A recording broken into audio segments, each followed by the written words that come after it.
జలజల పారే నది ఒడ్డున ఒక చెట్టుపై ఒక పక్షి గూడు కట్టుకుని తన చిన్న ముగ్గురు పిల్లలతో సంతోషంగా కాలం గడుపుతుంది.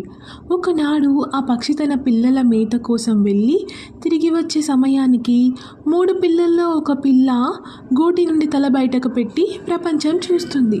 అంతలో తల్లి వచ్చి ఆ పిల్లను కోప్పడి, ఇంకెప్పుడు బయటికి చూడకు, పొరపాటున కింద పడవచ్చు, లేక మన శత్రువులు హఠాత్తుగా వచ్చి ఎత్తుకెళ్ళవచ్చు.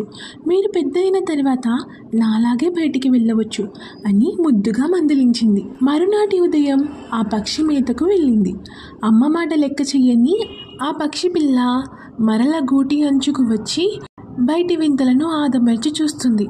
అదే సమయంలో పెద్ద గాలి వీయడంతో పట్టు తప్పి కాలు జారి నదిలో పడిపోయి కొట్టుకుపోయింది. పెద్దల మాట విననిచో ఆపదలో ఎదురు